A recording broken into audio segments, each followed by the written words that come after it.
Sorry for leaving you waiting, and we will look forward to a great session. Thank you very much. It's a real honor. I would like to give the floor, in fact, in these opening remarks to my colleague. I'm the ambassador of the UN University for Peace, Alex Mejia, because he is the master of ceremony. And then I will be in the first table as a moderator, but Alex? Thank you.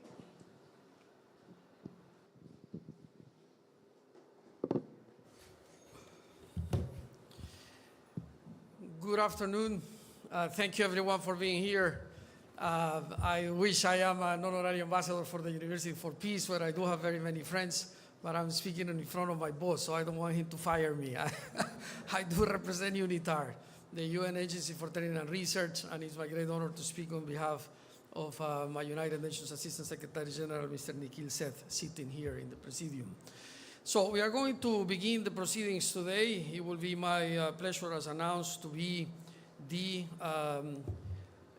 Master of Ceremonies of this event at COP28, entitled Climate Change, Water and Peace, organized by UNITAR, UNESCO, University for Peace, and UN, and We Are Water, the foundation, amongst very many other partners.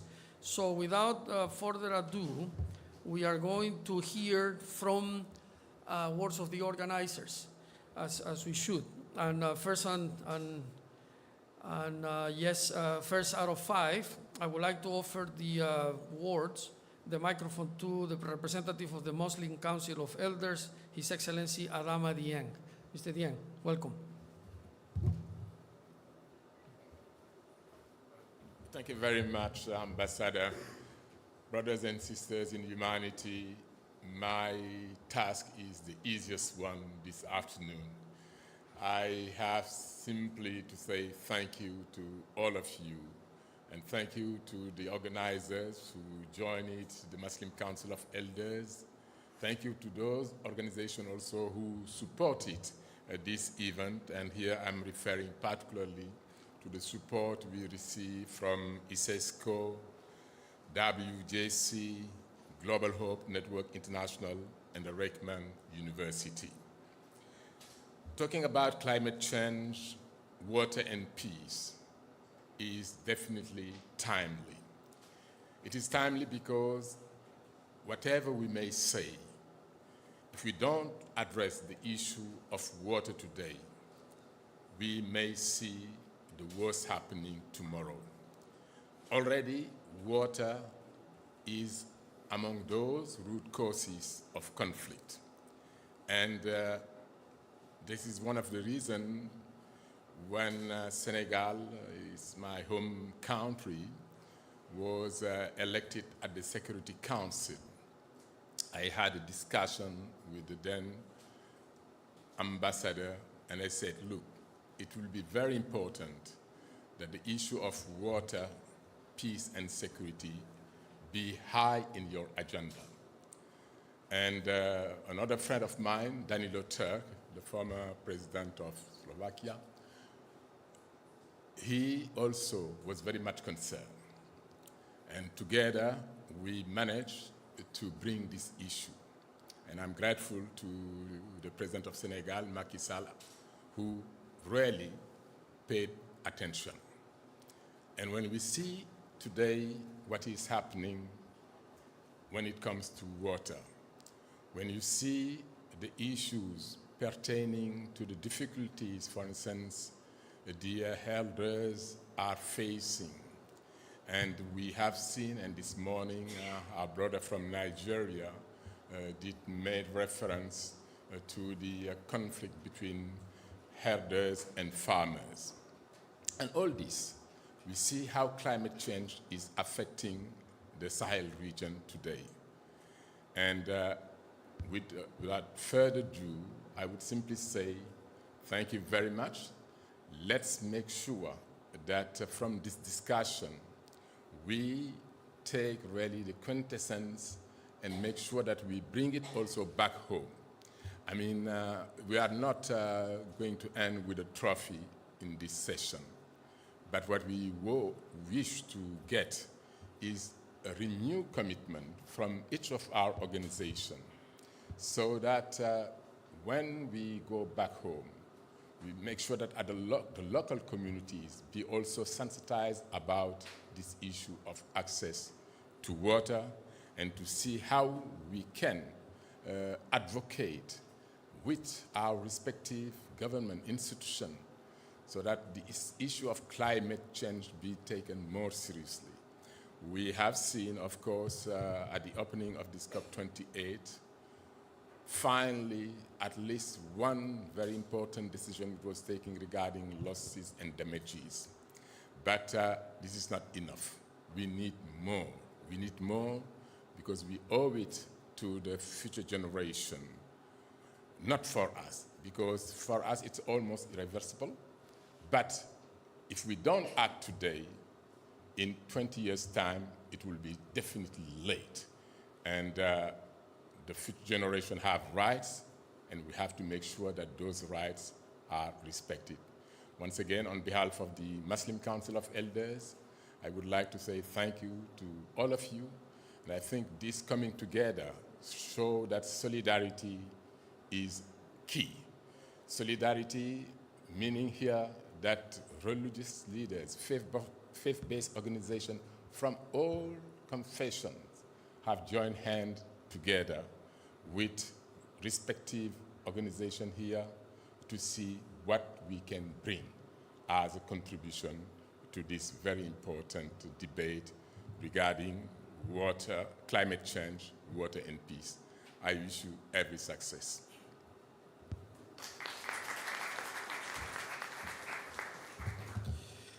Thank you, Excellency. Thank you for that call to action and to show true solidarity to work on these issues. Continuing with the agenda, with a short introduction, I would like to offer the floor to the Rector of the University for Peace, but not before explaining to you that UNITAR, the United Nations Institute for Training and Research, and the University for Peace enjoy a very close partnership, exemplified in part by Ambassador David Fernandez Puyana, whom we publicly acknowledge and thank for bringing us together here. Last year, UNITAR trained in 2022 more than 390,000 beneficiaries from all around the world. Very many of those came thanks to the University for Peace. In 2023, we hope to surpass 500,000 beneficiaries, working again hand in hand with the University for Peace. So with that short introduction, allow me to introduce a video by His Excellency Francisco Rojas Aravena, the Rector of the University for Peace. We are ready.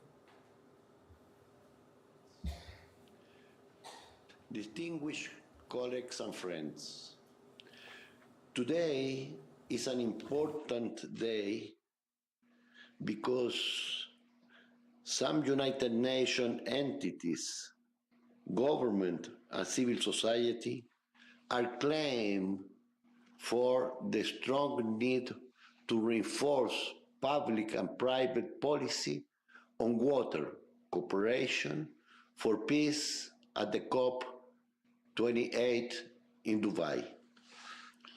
About 40% of the global population live in transboundary river basin, and 2 billion people get their water from aquifers shared by more than one country. The historical international relation is linkage with the cooperation on water. Only about 1/3 of the transboundary river basin have formalized cooperation agreement. The number of lower for transboundary groundbound aquifers. An important factor which determines if countries and other actors are interested in collaboration is trust, which can be hard to build in the region with a long history of conflicts. However, the good news is over the past 2 decades, academics have concluded that there exists a historical record showing that freshwater resources have motivated various forms of cooperation instead of conflict. Water can be medium for peace. Peace needs cooperation, need water for make more close people from different parts. Despite this advance, we should also recall the conclusion of the Stockholm International Water Institute. With the impact of climate change on water resources ability is likely to increase social tensions both national and regional levels.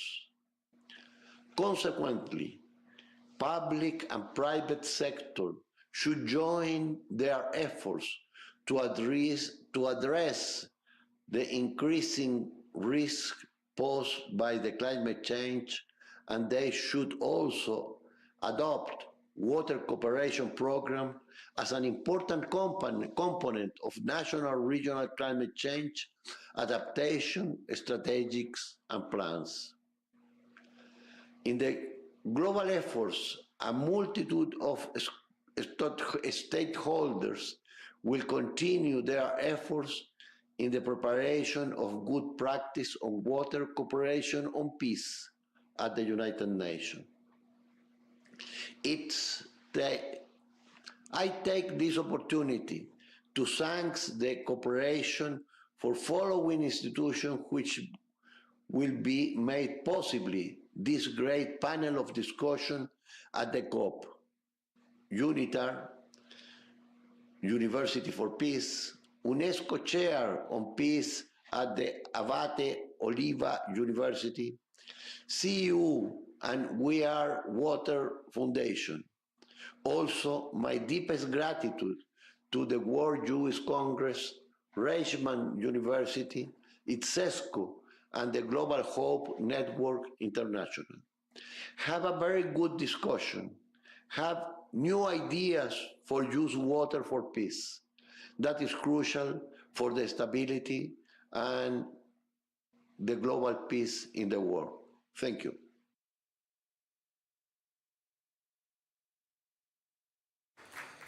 We thank the Honorable Rector of the University for Peace. Now I give me great pleasure to offer the floor to United Nations Assistant Secretary General, Mr. Nikhil Seth, Executive Director of UNITAR. Mr. Seth.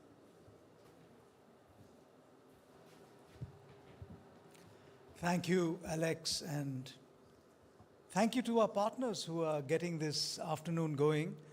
It's a partnership with University for Peace, with We Are Water Foundation, with UNESCO, and we're very happy to be part of this initiative. It's a fascinating subject, actually, the interlinkage between climate change, peace, and water.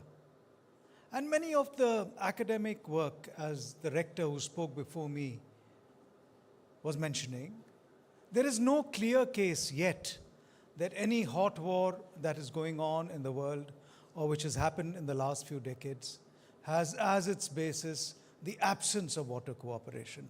In fact, as the rector was saying, water cooperation to a large extent has been the basis for forging peace with politically sometimes incompatible neighbor. We see that in South Asia, we see that along the Nile, we see that in the Mekong, we see that everywhere actually, that water conflicts have never become hot wars. And what do we see when we pick up the newspapers or listen to media today? One, COP28, because COP28 and climate change is on everyone's agenda. And I hope the press and the media and the world sustains its interest in the climate change after the 12th of this month. Things fade out very quickly in our world's collective memory, but this is an issue which should not fade out just because presidents and prime ministers and kings and queens have gone back home, and we need to revisit climate change more casually from home. This is the time to keep the impetus going, and I hope COP28 will keep climate change high on the agenda for a very, very long time. On war and peace, we see the situation in Gaza, we see the situation in Ukraine, we see the situation in the Sahel, and we see the situation in all kinds of hot wars that are being pursued. And that remains in the news, and the more bloody and destructive and as much bloodshed there is, those are the conflicts which attract the world's attention. And I hope those fade away too, because the basis for that attention is unwarranted.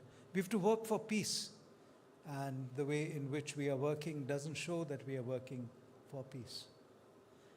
So on climate change and its link with peace and water, I have the following to say. I've been reflecting on the links between climate change and water, and it's very clear that most of the ways in which climate change manifests itself and impacts upon humanity is actually through water. There's too much of it as a result of climate change. There's too little of it as a result of climate change. There are melting snows, there are melting icebergs, and everything, the intensity of hurricanes, the rising sea levels, everything seems to have this manifestation of climate change working its way and working its evil on humanity through water.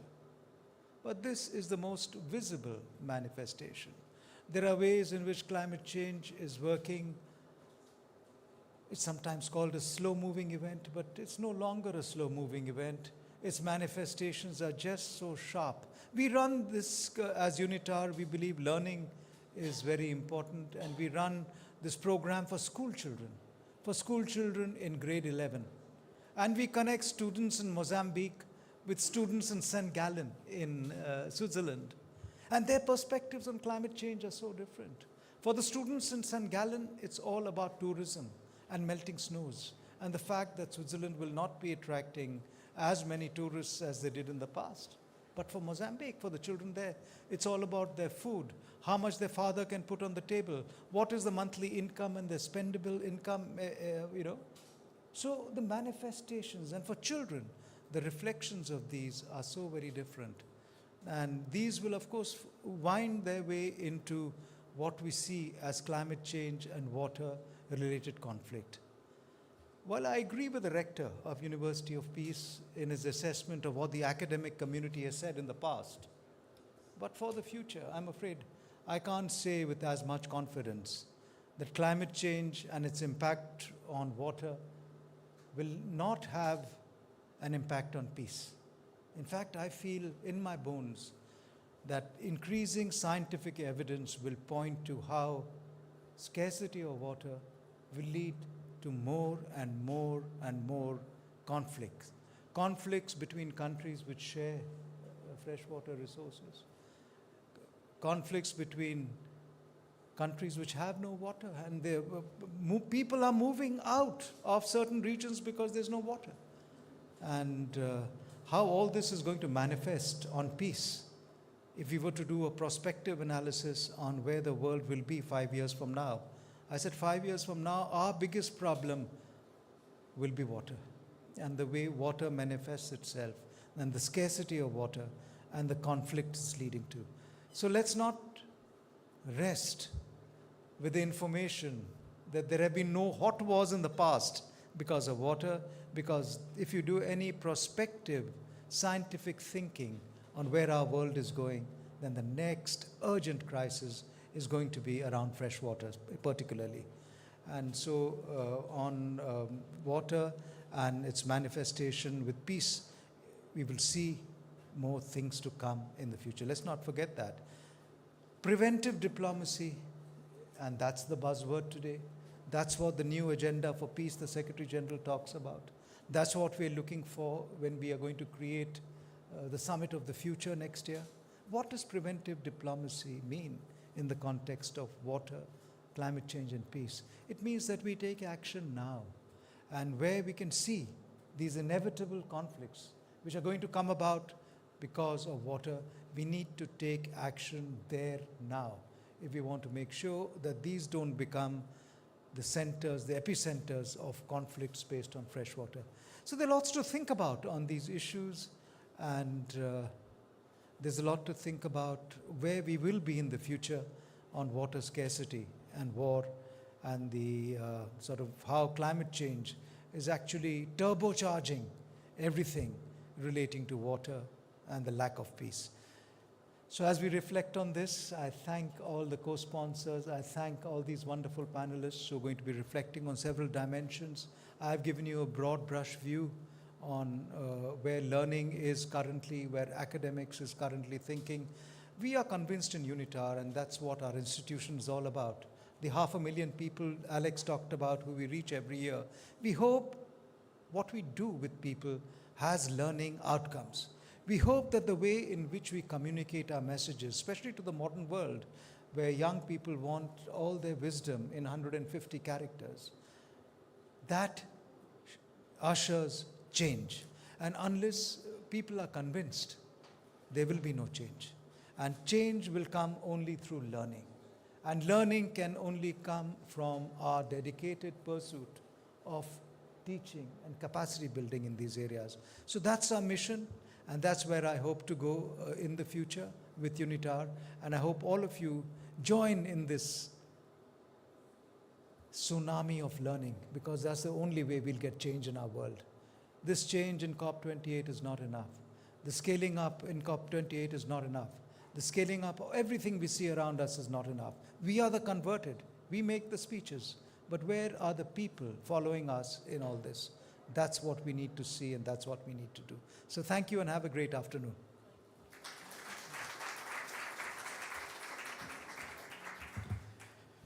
Thank you, Mr. Seth, for a very holistic assessment and a positive message at the end. Indeed, preventive diplomacy. Water will be, unfortunately, a complicated topic in the future, but also the source of very many good practices on how to prevent conflict. Thank you, Mr. Seth.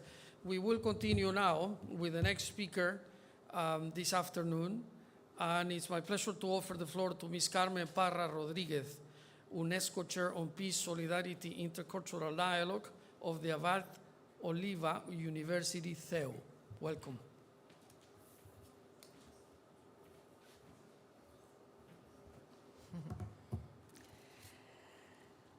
Hello, everyone.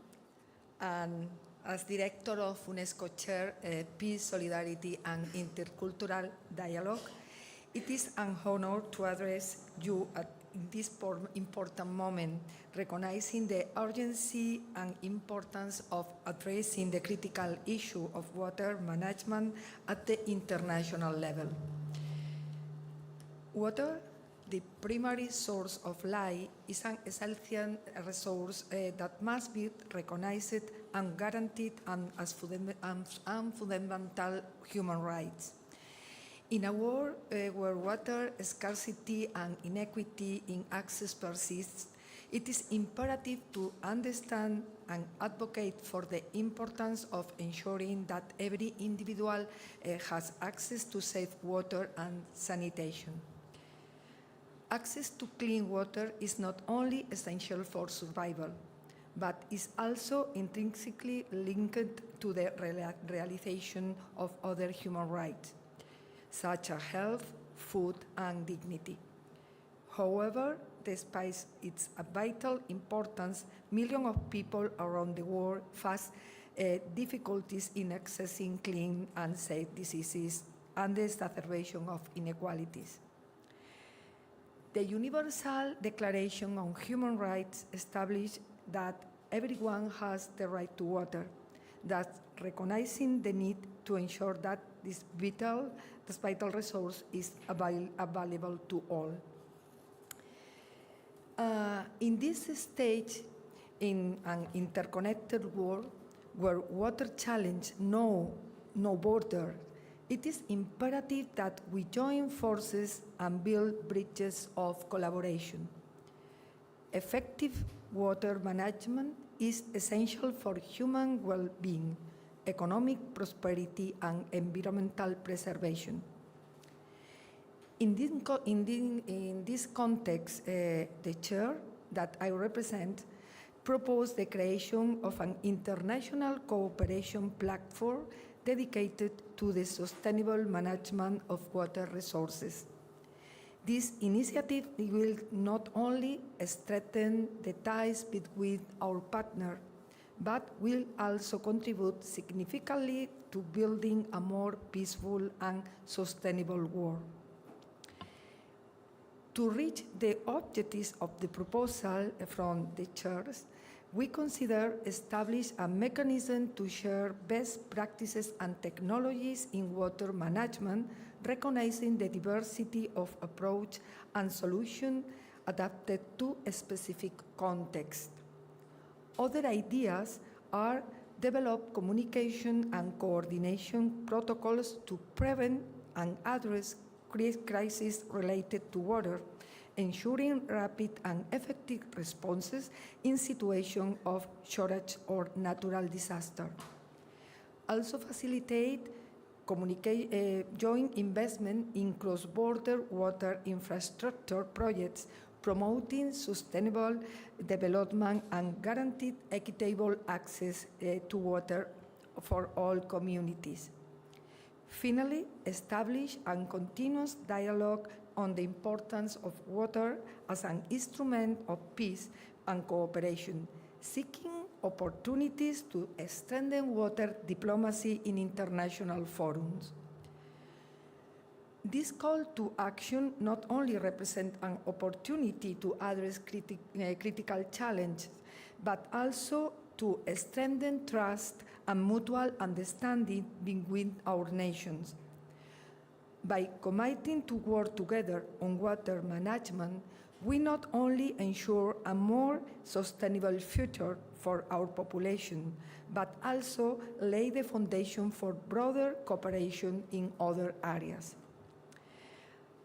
I am convinced that by joining together in this endeavor, we will not only ensure availability and equitable access to water, but will also contribute to a more peaceful and harmonious world for the next generation.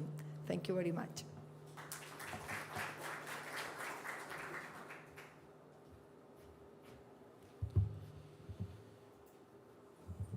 Thank you, Professor.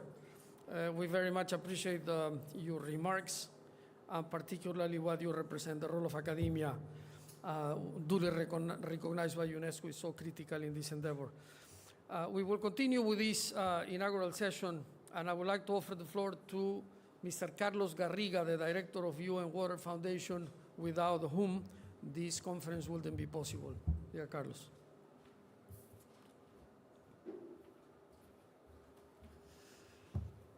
Well, good afternoon, everybody. I'm Carlos Garriga, the director of the We Are Water Foundation.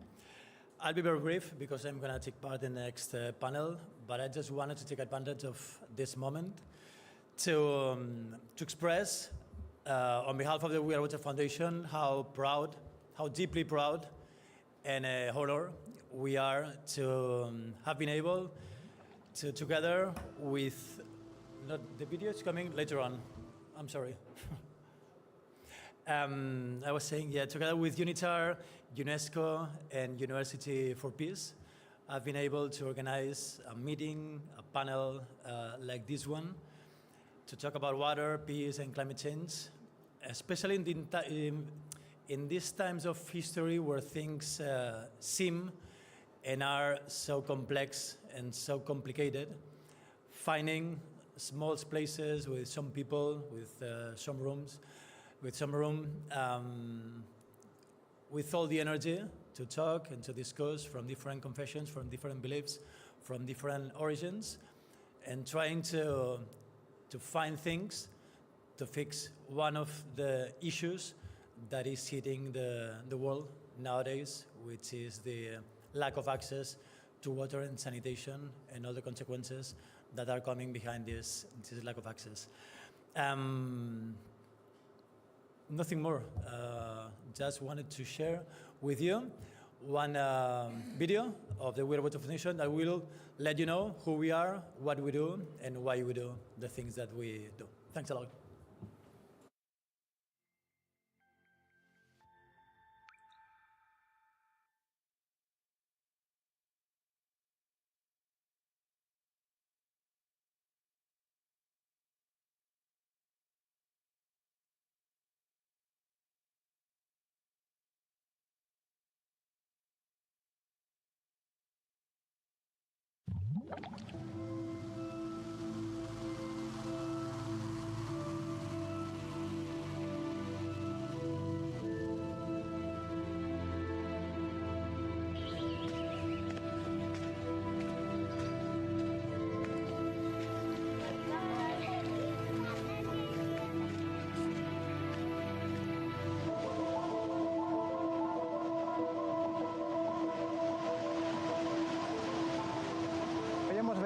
Casablanca. Hemos venido a México. Pero Bahía es un país seco. Barcelona de Shanghái. The eastern border of Morocco. Ghana is a young country. En el Chaco boliviano. Estamos en el sur de Mauritania. Si podemos apoyar en algo, con muchísimo gusto. Estamos comprometidos con el agua, igual que ustedes. Me parece increíble el trabajo que están haciendo a nivel mundial. Colaborar con el gobierno central de la India, con Roca y con Real Water. Con la colaboración de We Are Water, entonces está consiguiendo todos estos cambios de hábito de las personas. Soy Jorge Arditi y yo soy agua. Soy Arturo Arditi y también soy agua. I am made of water. Water. Agua. I'm water. Soy agua. I am water. Y como tú, yo también soy agua. Soy agua. El agua somos todos. Le hacen un servicio increíble al trabajo de las Naciones Unidas.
Impressive work. And wherever Carlos is, congratulations again. Pleasure to partner with you and your organization. So, this concludes this inaugural session. I would like to thank all the panelists and speakers in the Presidium. And now we will move to the first panel out of two that will be led by Ambassador David Fernandez Puyana. David, bienvenido y gracias. Gracias. Thank you very much. I invite to join to the first panel Nuria Tesson, also Leon Saltiel, please come here with us.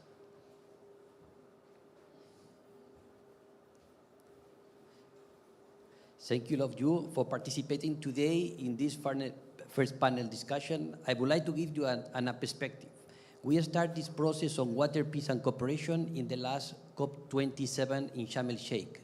And we organized together with We Are the Water Foundation and UNESCO chair at Abat Oliba University and UNESCO headquarters in Egypt, the first conference. And this is a follow-up of COP27. Today, we have 4 relevant speakers with us. I would like to underline one important point. 1945 was established the UN. The UN is the most important intergovernmental organization, and the preambular part of the chapter say that we save generation from the scourge of war. One of the most important elements and principle of the UN chapter is the principle of cooperation and dialogue among all the nations. In the new agenda for peace of the Secretary General, which is going to be adopted next year in the summit of the future, the water, cooperation, and climate change is key for reaching this cooperation and this friendship among all the nations. It's in this sense that we have today 3 speakers with us here in situ, and we have another one in Tel Aviv that she cannot participate today, regrettably. And then in this sense, I would like then to open the floor, asking to the speakers some of the questions. I would like you to respond if you agree with me. First of all, we have with us, first of all, I want to introduce you. We have Mr. Leon Saltiel. He is representing the World Youth Congress in Geneva and also in UNESCO in Paris. Thank you, Leon, for coming. Also, we have Nuria Tesson. She is a well-known journalist. She has been working with many media outlets, with France 24, Spanish media, also with Al Jazeera. She has been covering many conflicts in the Middle East. Thank you, Nuria, for coming. And also, as you know, we have with us Carlos Garriga. He's the director of the foundation We Are the Water. And we have not here with us, Dr. Daphne Richmond. She is professor at Reichman University in Tel Aviv. She will participate online. First of all, I would like to ask our friend Leon, from your perspective, you can give us more good practices. What do you think about the faith organizations can do in the field of water, peace, and cooperation? Thank you, Leo. Hello, thank you. First of all, I would like to thank the University for Peace, UNITAR, the UNESCO chair, We Are Water Foundation for bringing us here to this important conference. As David said, I'm Leon Saltiel. I represent here the World Jewish Congress, which brings together Jewish communities from more than 100 countries. So we are the umbrella organization representing the Jewish people at international organizations. And I want to thank also for bringing us together here to discuss this very important topic on climate change, water, and peace. Let me start by also thanking David at the University for Peace, who is leading a lot of the interfaith efforts that we're doing in Geneva. We have started the process, the Malaga process, of bringing a lot of interfaith partners together. And also the University for Peace has launched a very pioneering master's program on religion, culture, and peace studies, where students coming from the World Muslim League, the World Jewish Congress, and the Pontifical Lateral University of the Vatican come together to discuss peace and coexistence. So I want to salute you, David, here for this as well. The issues we're discussing are global issues. We have no choice but to work together to cooperate to find solutions. You know, we're in the faith pavilion, and faith, to me, brings two things in mind. First of all is communities. So people of faith, to practice their faith, they have to live in a community. And also, these communities have values. So the environment and water falls directly inside what these communities and what these values are all about. Preserving the planet, raising the new generations, creating peace, prosperity, and coexistence. So I think if we can use faith as a vehicle to promote all these topics, we can mobilize a lot of people who otherwise are not aware of or they are, but they don't have a medium to respond to the climate crisis we're currently facing. And I also think that the topic of water is a very important choice. Water is a source of life, but also purification. And it holds a very special significance in Jewish tradition, but also in many other religions. Our sacred rituals and ceremonies often involve the use of water, symbolizing purity and renewal. However, as we witness the global water crisis intensifying due to climate change, it's our duty to address this issue with urgency. By managing our water resources responsibly and advocating for equitable access, we can uphold our values of justice and compassion.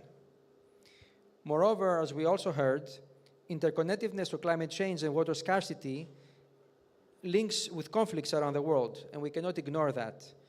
Scarce resources can lead to tensions, and we need to work proactively. The pursuit of peace, salam, shalom, is deeply embedded in our tradition. It goes beyond the absence of conflict. It encompasses justice, well-being, and the flourishing of life. To achieve true peace, we must recognize the impact of environmental degradation on communities and work towards sustainable solutions. In face of these challenges, our faith compels us to take action.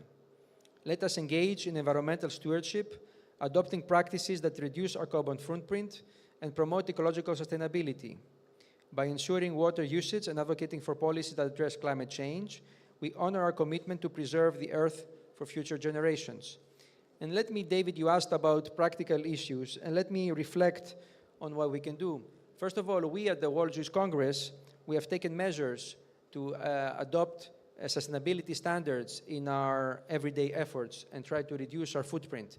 So I encourage all of the organizations to name a staff person to be in charge of sustainability, also in the faith context, to make sure that we are aware of and we integrate the climate crisis in our work. Second, you know, David, you're working on different compilations of quotes from scriptures about our commonalities. Maybe an idea would be about water protection and the environment. Collect all these teachings and also legal experts from different faiths about why it's important that we act on these topics. And that would be a very good collection that we can also use it to call for action. Myself and others here in this panel, we also operate at the UN level, be it in the United Nations, Geneva, UNESCO. I think it's important to also try to think of projects on the country or local level, to be able to bring this discussion locally, not only at the top level. And last but not least, I think we can also, as part of faith communities, organize joint environmental events, like, for example, cleaning ups of beaches or reforestation, to sort of like strengthen our commitment to working together in an interfaith way, but also protecting the environment at the same time. In conclusion, as faith leaders, we draw inspiration from our rich traditions to confront the pressing issues of our time. Climate change, water scarcity, and the pursuit of peace are not isolated concerns, but interconnected threads that demand our attention and collective efforts. Through adherence to our values, we can be a beacon of hope, contributing to a world where the waters of justice, compassion, and peace flow abundantly for all.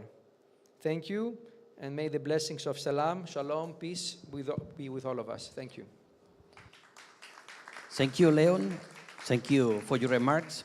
And I would like to change a little more. I would like then to ask Carlos about your perspective as a good professional on water. How do you see the cooperation from your experience?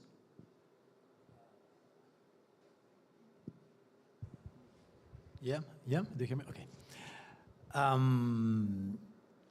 Yes, I would like to start reminding all of us some of the features of water, which is water has no color, water has no taste, and water has no, Nuria? Smell. Smell. This is clear, and probably all of us would agree on these three things that water shouldn't have. The reality is that these three features, it just happen in some part of the world. In most of the world, in most parts of the world, the water smells, it tastes, and it has a brown color. Apart from this kind of chemical stuff, there are others that could say more social stuff that, from our perspective, and I know that I'm in the faith pavilion, but I've been always said that you like to go always on the opposite direction. I would like to say that from our perspective, water doesn't have or shouldn't have religion, politics, and borders. And maybe talking about this, we could start to have some discussion of these subjects. The real thing is that from our perspective, in our micro project that we develop, especially in rural areas, we try to focus in the first three ones. So try to bring access to water with no taste, color, and smell, which means drinkable. And Francisco Rojas said something that it was very interesting. It was something like, to get peace, we need a cooperation. And for us, this is the sacred word, cooperation. And in a different layers, in a different levels. First of all, we develop projects with different international organizations, from UNICEF, Oxfam, Save the Children, World Vision, Fundación Vicente Ferrer, Habitat for Humanity, so many different. Why did we decide to work with different set of one or two? Well, because we thought that in this way we would get experience, synergies, good and bad practices, the possibility to reach every single point or rural community in the end of the world that we thought it would be important to bring water and sanitation.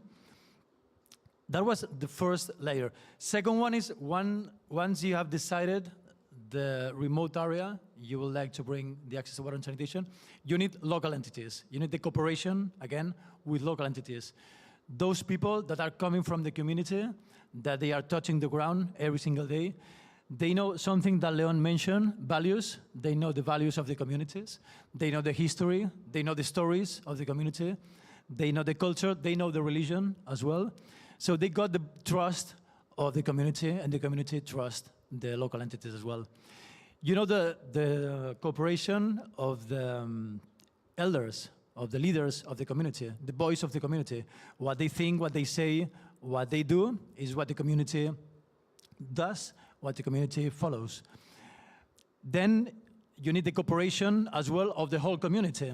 You cannot forget about the whole community. You have to get them involved in the decision making.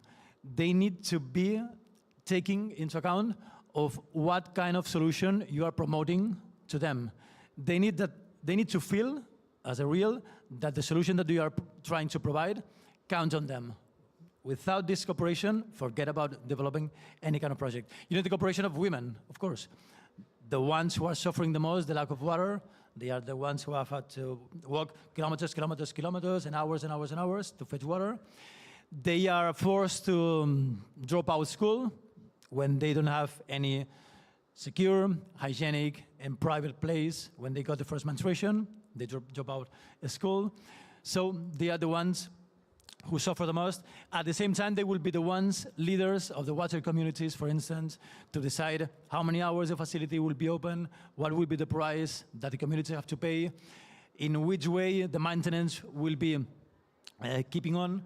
So they will be the responsible of the management of the water. You need the cooperation of the schools, of course. You cannot think of bringing any new hygiene habit to the children without teachers. And at the same time, when you need the cooperation of the children as well, because when the children got these new hygiene habits, they will be the responsibles to bring these new habits again to the adult world through their parents. And last but not least, you always need the cooperation and the commitment of the national and local government. They can help you to drive a strategy, to make the project sustainable in long time. And yeah, without a local and national, they can help you to scale the project, not only for the one community, but for the whole region or for the whole country. So yeah, this is what we think pretty much, and quite sum up. For us, the cooperation has meaning. It's not just a word, yeah, cooperation, no, it has a real meaning with different levels and with different layers. Okay, thank you, Carlos, for your work. Congratulations for your engagement on the protection and promotion of clean water and sanitation. And now we are going to turn a little for Nuria. You are an expert. You are a war correspondent. You have been covering many conflicts, but you have also good practices. For instance, can you tell us more about your research on the Nile? And this is an example of regional cooperation.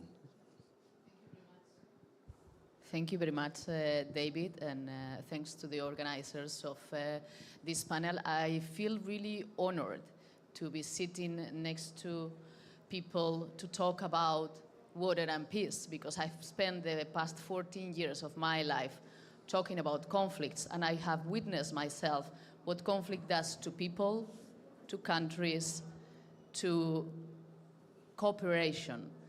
I think it's very important to pay attention to the warnings that the introducers of this panel present to us. The moment is now, the moment to act is now, and that's why I would like to talk about something that is very close to me. I've been based in the Middle East for almost 15 years, and I have witnessed what happens around the Nile. I live in Cairo. I have traveled extensively through Ethiopia, Sudan, and Egypt, and I know how important it is for people to their relationship with water.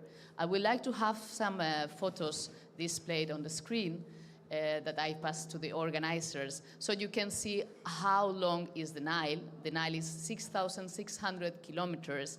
It goes through 11 countries, but these 3 countries that I have mentioned, Ethiopia, Sudan, and Egypt, has been in a misunderstanding or in a lack of understanding for the past years since Ethiopia started building a dam in 2011. For many years, the importance of the water of the Nile for Egypt causes or was the cause of a misunderstanding in these countries that could lead to conflict. And a few years ago, many were worried about a hot war arriving in the region or causing pain to the region. I'm glad to say that in the last 2 years, this misunderstanding somehow it's coming to some sort of like not a real solution practically, but at least to a closer solution through dialogue. For a while, there was a halt in dialogue, but the countries are making efforts to come together back to the table and talk about cooperation. For people, you were mentioning, Leon, how important it is for faith, for celebrations, even for, as you were mentioning, Carlos, for survival.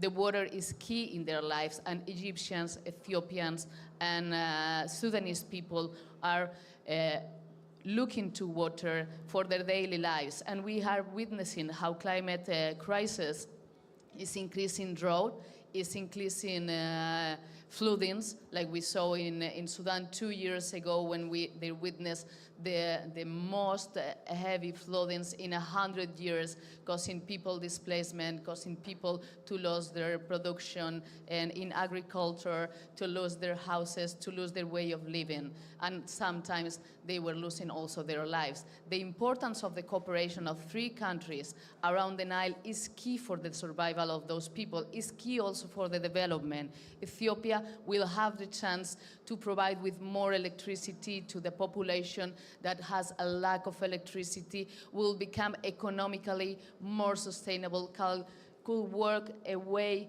from agriculture development and develop another type of industries. That will be very good for Ethiopia. That will be very good for Sudanese people because they will be able to control these floodings that were affecting heavily 2 years ago and destructing all their lives and villages. And it will be very important for Egypt that is scared that they will be losing the amount of water that they have been controlling for the past year. Egypt is a country that is severely affected for a lack of water. They are like having water scarcity already, and it will be worse in the future, particularly for the increase in population, but also for this crisis, this emergency in climate. For that reason, it's so important that these 3 countries cooperate to share the water of the Nile. The experts say that Egypt is not going to be affected for the use that Ethiopia is going to make of the water that is retaining in the Renaissance Dam. The use of water by Sudan for their own development, now they are using only 1% of agricultural land, and they will be used to increase this use. Is not going to affect Egypt either if they are able to come together to the table, discuss, and implement measures for the control of this water flow. For that reason, as the speakers at the beginning of this event were mentioning, the moment is now. 20 years ago, the United Nations were warning that we could be witnessing wars, real wars, hot wars, in the region in 20 years around water. But I believe, and I am sitting today in this table next to my partners and next to the UNESCO and other cooperation organizations, the moment is now. There is an opportunity, there is a chance to come together to show that there is an understanding and that it's possible to cooperate to make people's lives better in the long term and in the short term. Thank you. Thank you, Nuria, for your thoughts and sharing with us your experience. And now we have more good practices. Is not here with us Professor Daphne Richmond-Barak from Rahman University in Tel Aviv, but she's going to share with us a very short video about more practices on this field, cooperation. The video? Ladies and gentlemen, it's a pleasure for me to address you. I'd like to thank His Excellency David Fernandez for including me in this impressive panel. I really regret that my flight unfortunately was canceled and I was not able to make it today in person. I'd like to also thank all the panelists and participants in this event and the Faith Pavilion for the inspiring and key role that it is playing at COP28. I'd like also to thank the United Arab Emirates for hosting COP28 in the beautiful city of Dubai, where I've been privileged to spend a lot of time working tirelessly to promote academic cooperation between various Abraham Accords countries in the last couple of years. I am committed to continuing this work in the years to come, mindful of the challenges and obstacles ahead, but determined to do anything in my power to enhance stability and security in the Middle East. Water is a key component of this ambitious plan. Water can cause conflict and political instability as much as it can bring states together. I'd like to focus on this aspect, water as a vector of security, bringing states together, encouraging cooperation and dialogue. This is often known as blue diplomacy, which takes the form of agreements, memoranda of understanding, MOUs, treaties, and other formal and informal arrangements. Interestingly, the Middle East serves as a very interesting case study for what can and cannot be achieved via water diplomacy. Leaders in this region have been at the forefront of a vision that links water to security, starting in the late 1940s and continuing until this day. Jordan and Israel, for example, have signed several agreements revolving around water sources and infrastructure, involving the Red Sea, the Sea of Galilee, the Dead Sea, and more recently, desalination projects. Some of these agreements also involve third parties, such as the Palestinian Authority and the UAE itself. Lebanon and Israel signed a maritime agreement in 2022 with the US acting as mediator. And a year ago, in the very city of Dubai, a landmark tripartite agreement was signed between the UAE, Israel, and Jordan. This is an energy for water deal that addresses Jordan's needs for water while sending more electricity to Israel in a manner that is consistent with regional climate change concerns. Here again, the UAE is a key facilitator and mediator whose role needs to be applauded. I believe that all states, and not just the ones that I've mentioned, in this region understand the importance of water as a component of security, independence, and stability. And the Middle East does stand out in this regard, and this is why I believe in the potential of water in this particular area of the world. It also means that countries outside the Middle East, outside this region, can learn a lot on how to channel water towards the greater good. Even where water does not solve conflict, water management can play a role in conflict prevention. Warring parties can choose to continue honoring the terms of water agreements even in times of tension, as we have seen between India and Pakistan with the successful Indus Water Agreement.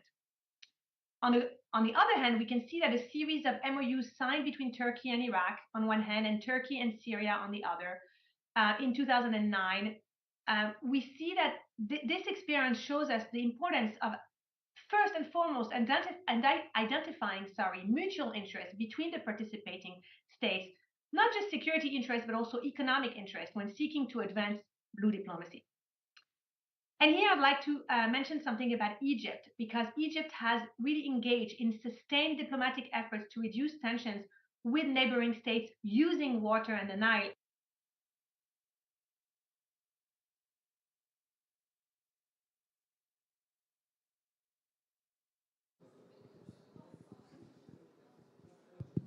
I think there were some technical problems. And then we are going now to give the floor to Mr. Medhat to the next panel discussion. Thank you. Thank you, David.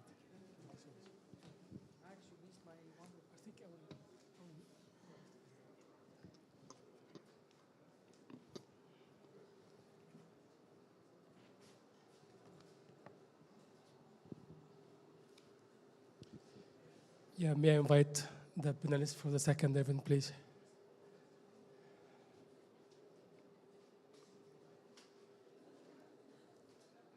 Mohammed.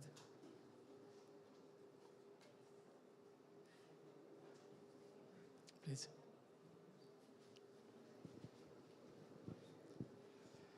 So good afternoon, everyone. Just allow me to welcome you again to this high-level event. My name is Medhat Iskander. I am the Chief Operating Officer of Global Hope Network International, and I'm here to present this, to be the moderator for today. So, well,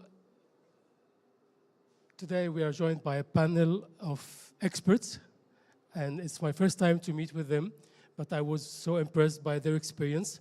I would like to welcome them as well. So I would like to welcome Mr. Abdurrahman Ante, former Minister of Plan and Development in Somalia. I would like to welcome Sumaya Jakta. She's the representative for the UNESCO, SSCO, yes, at the UNESCO headquarters in Paris. Thank you. And Mohammed Levrak, he is the Deputy Director for the Interaction, sorry, Mohammed, the Deputy Director of Islamic Culture Foundation of Geneva. So welcome you all. We just discussed, all of us, the challenges we have and the problems of scarcity of water. And our session right now will be about the future perspectives. When I talk about future perspective, I talk about hope. And if we are here today, I mean it, that we all have a percentage of hope. And I hope after that we talk together and we listen to our speakers, we can really leave this meeting room with a lot of hope, with a lot of ideas to implement what we listen to. So thank you very much. So I will just maybe I will ask Honorable Abdurrahman Ante first. My question to you that Somalia recently suffered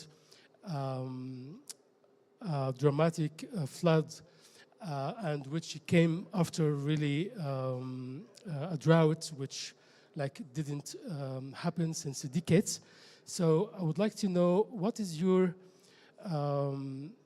perspective on the future in this changing climate in our time now, in your country, of course.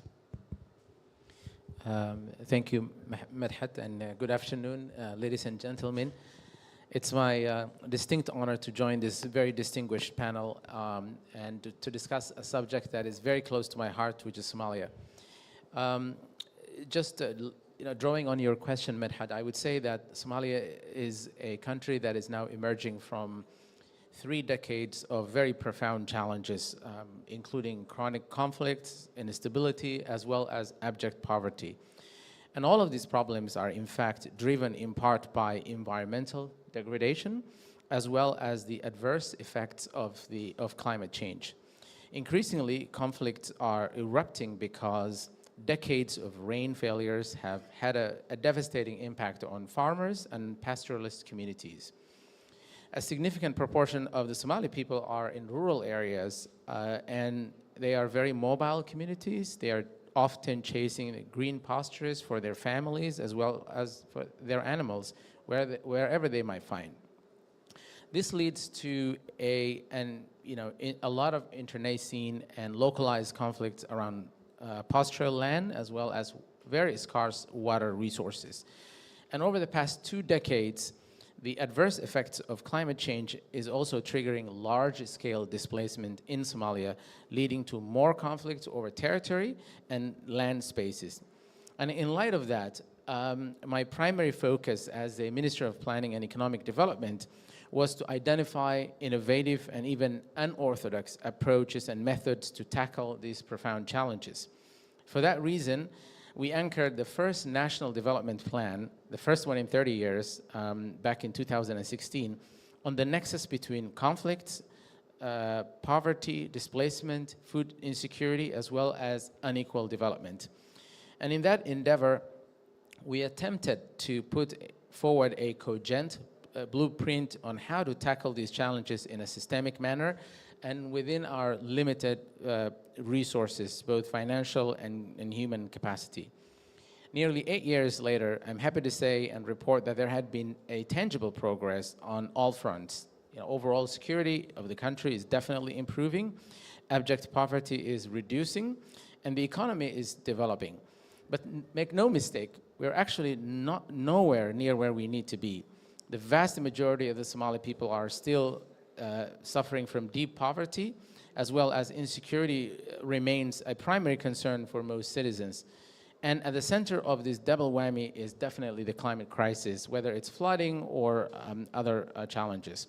So I would conclude by saying that we collectively, whether we are with the UN or government or international financial institutions or academia, we need to do a lot more and a lot better in leveraging our collective human, financial, and technological resources to catalyze urgent and sustainable interventions for our developing countries like Somalia. Thank you. Excellent. Thank you. Thank you.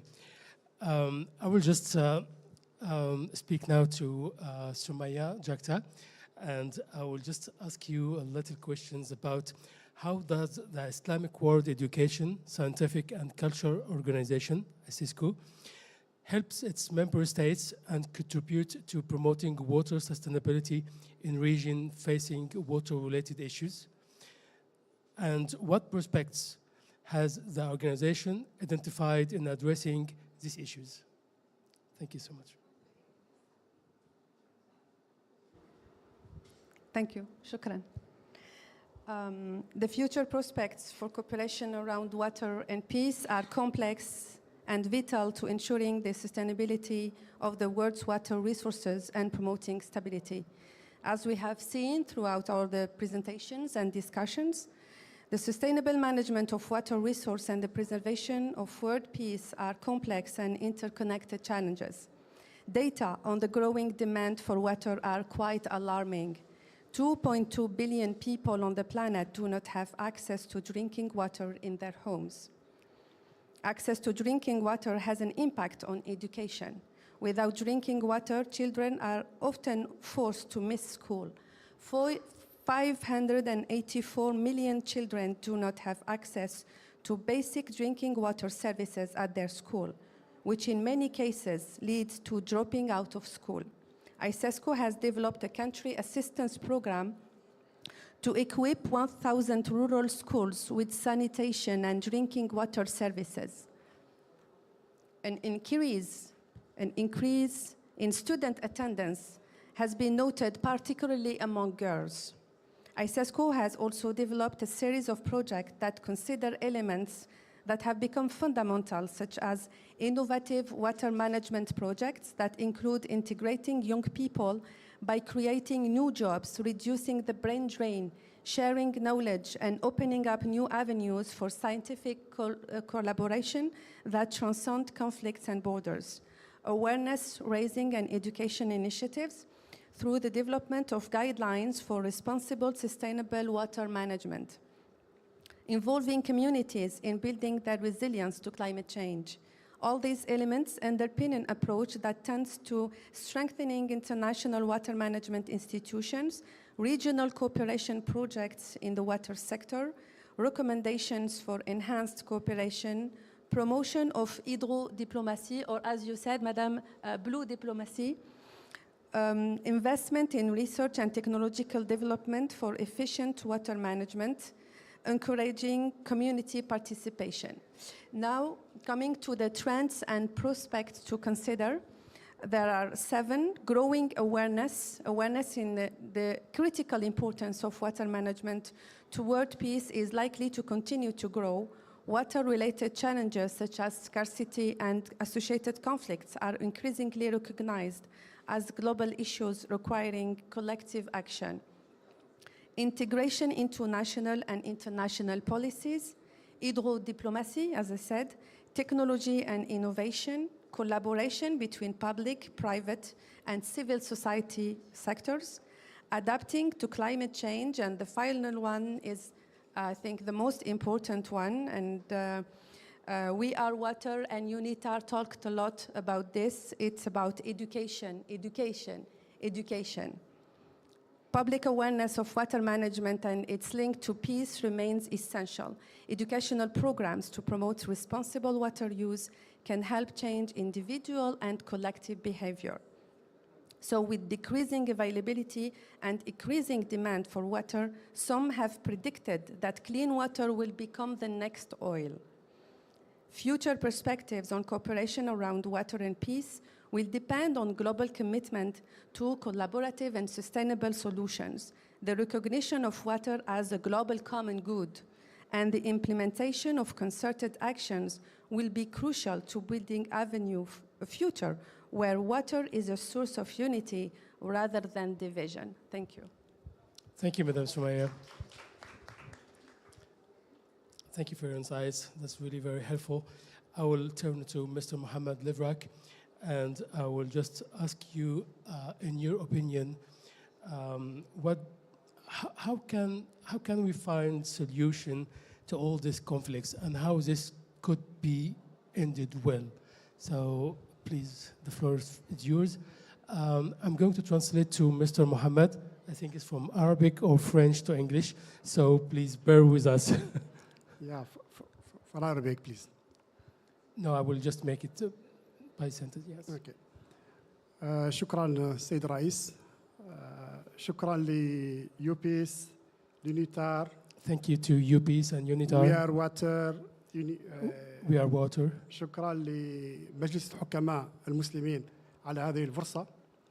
وكنا بحاجة لهذه الفرصة لأننا نتكلم عن عالم 80% منه لها يعني إيمان هل هو يعني إله، هل هي روحانية؟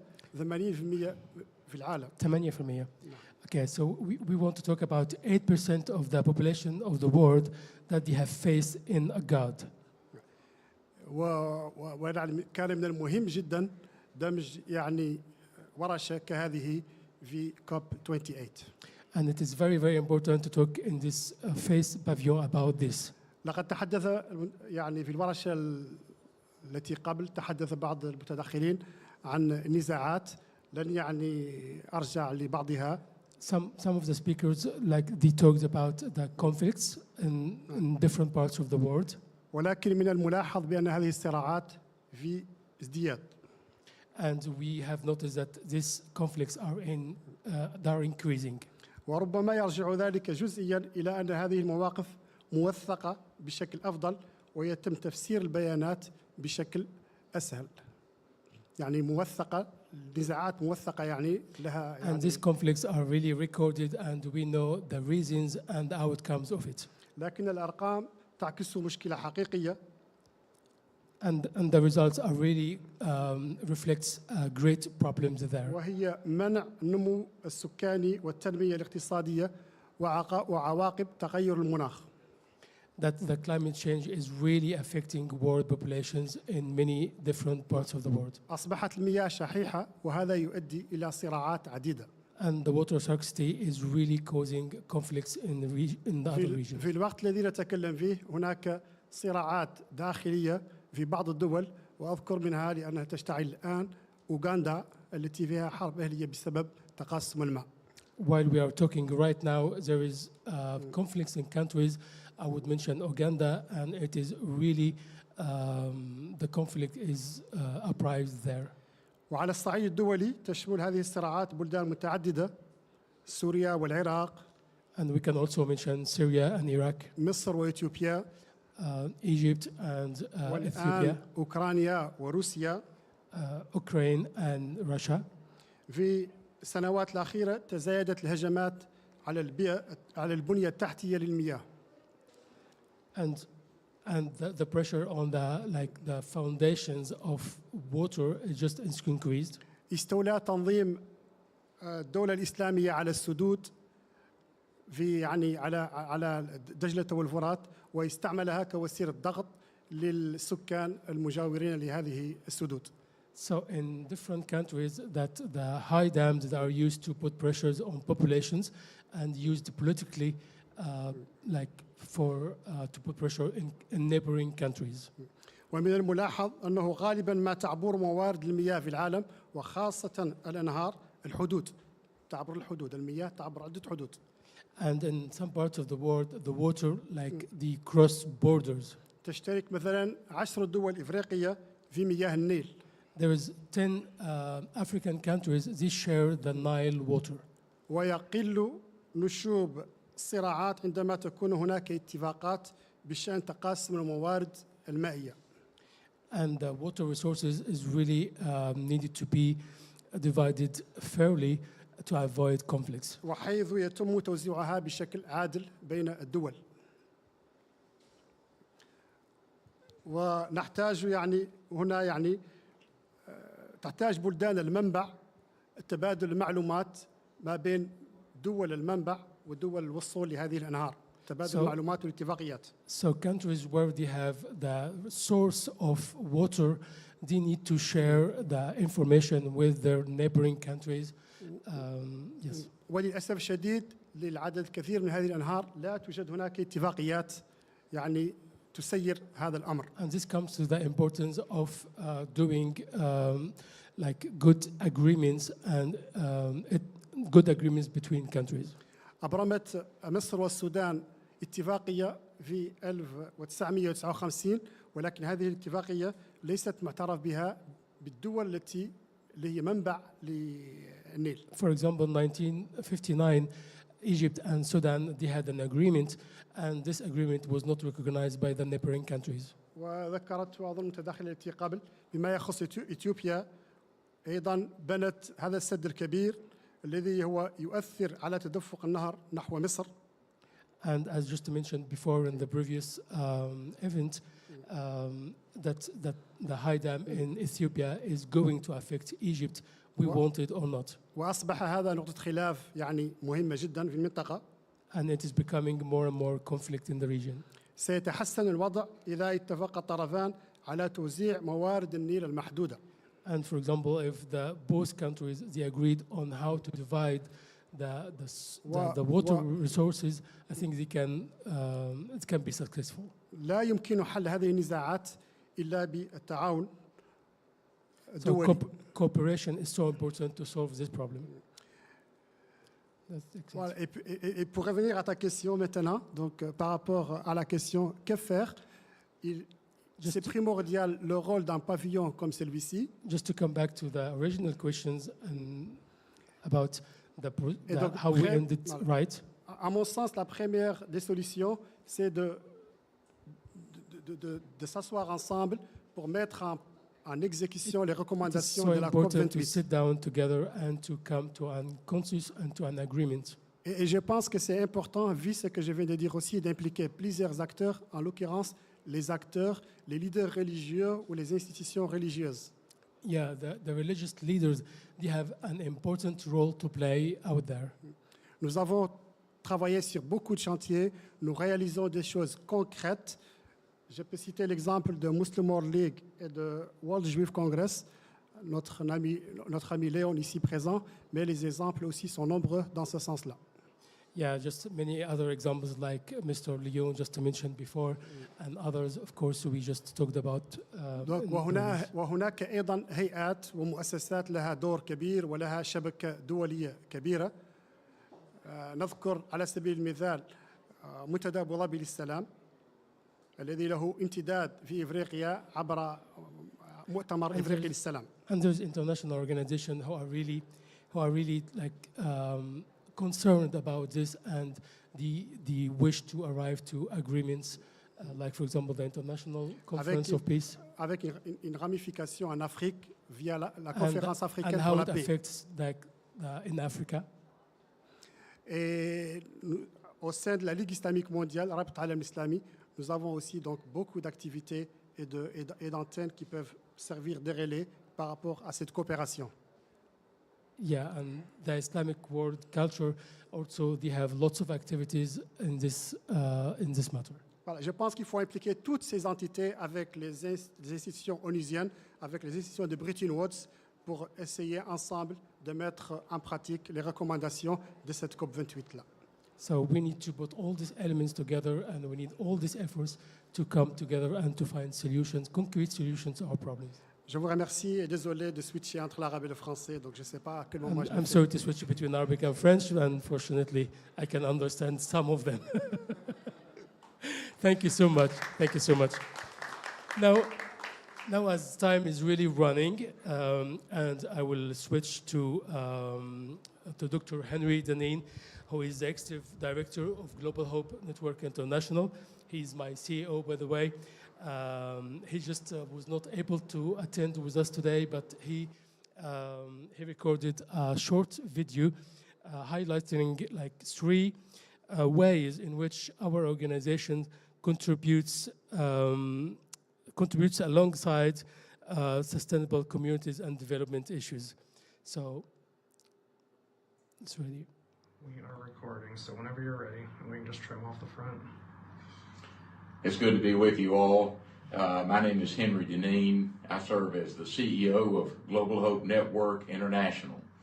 We work in 30 countries from Africa through the Middle East and into South and Southeast Asia, primarily trying to see sustainable, local, and holistic development in all of these countries. So I'm going to share with you just a few minutes. My colleague Medhat Eskander is with you, as well as my colleagues Trey and Maddie Kaysen. I hope you'll get to meet all of them. So first of all, the problem. The communities we work with are facing a number of difficulties, as I'm sure you know. Many of them are involved in agriculture. The rains aren't coming as predictably and consistently as they used to. The water tables are drying up. Some of the streams and rivers that people depend on contain chemical fertilizers and pesticides. Rising temperatures are changing what can be grown where. All of this contributes to a sense of instability. Globally, people are having to change the crops that they grow. When coupled with other economic and social forces, this is driving some people to abandon farming altogether.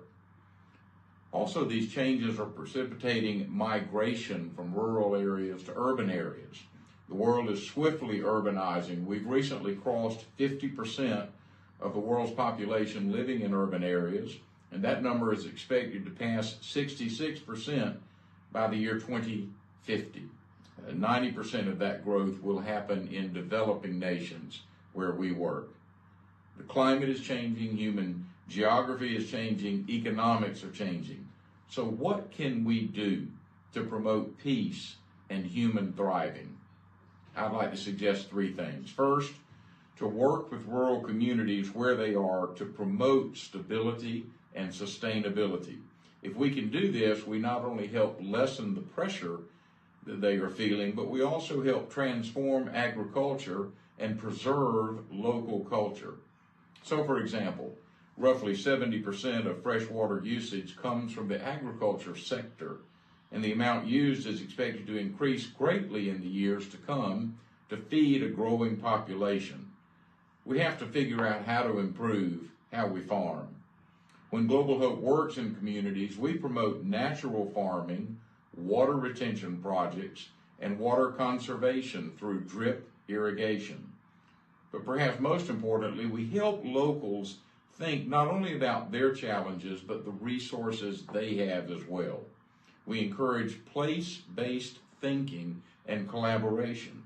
It's in the interest of a small business or a smallholder farmer to work together to preserve commonly held resources like water. Second, we want to promote sustainable cities.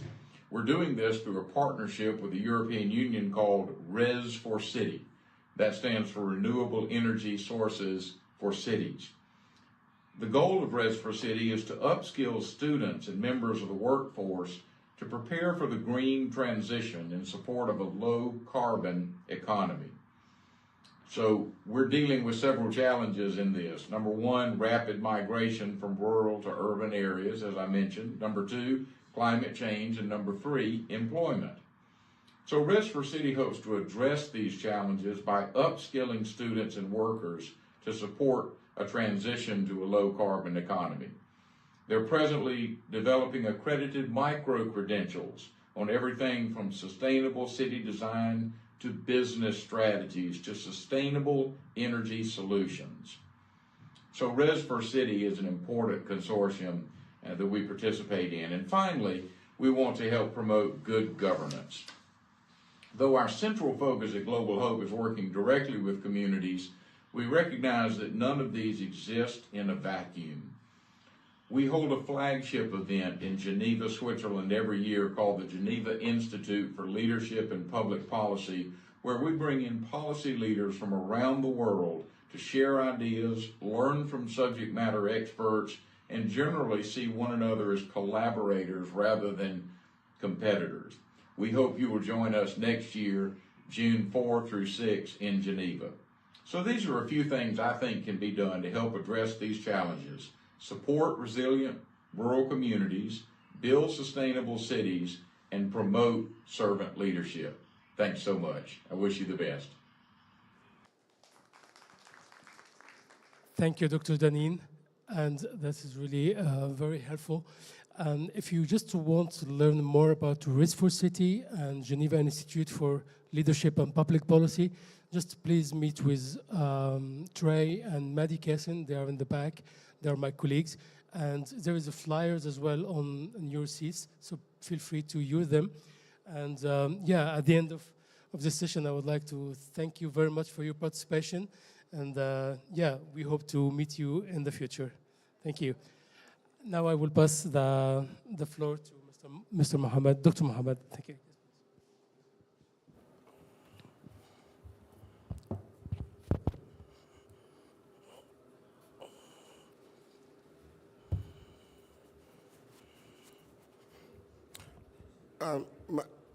Good afternoon. My job this afternoon is a very simple one, is to provide the closing remarks. I will not take much of your time. We do not have a lot of time because time is a scarce commodity here. More so, we do not have a lot of time because the climate is warming up. The challenges are huge. It is time to stop talking and start doing. So my intervention with regards to the closing remark is going to be threefold, but I'll do it in a maximum of 2 minutes. The first will be to thank all the organizers, all the panelists for contributing their know-how and experiences in trying to address the issues of water, peace, and security. The second would be to look at some key issues that were raised. And one of the most important one for me was provided by Carlos when he said water should have no color, smell, or taste. And secondly, water should have no religion, politics, or border. But the major challenge is that water in some places has color, smell, and taste, and that is where we have to work on. And there are challenges with regards to water and security because the scarcity of water has brought in religion, politics, and border with regards to water. The other one I want to mention is what my rector, Rector Francisco Rojas Aravena, and he talked about cooperation in transboundary waterways. That is critically important. And the call for new ideas for managing water for the purposes of peace. Another very important issue that was raised in terms of the intervention of people, or of the panelists, was to sensitize communities. Most of the people who are suffering from the challenges of water scarcity are not with us here. Most of them do not even know where some of the challenges come from. And therefore, it is critically important that those of us who have the privilege of coming here, when we go back to our various communities, we should be able to sensitize them on the challenges and the way forward. Thirdly, to conclude, let me make a very, very big announcement. Big in the sense that from here, where do we go to? And therefore, the follow-up on this particular event will take place at the ISESCO headquarters in Rabat, Morocco, to launch the global movement for water, peace, and cooperation in 2024. And this will be in preparation for participation for the next World Water Forum to be held in 2025 in Bali, Indonesia. So that is the big announcement. So with that said, I want to thank all of you for your contribution. While there isn't much time to talk, we should keep talking so that people should not forget. And let's keep engaging and keep cooperating. I want to take this opportunity to thank my friend David for giving me this opportunity. And I'm privileged to be with you all and hope to work with you all from the side of UPEACE. Thank you very much.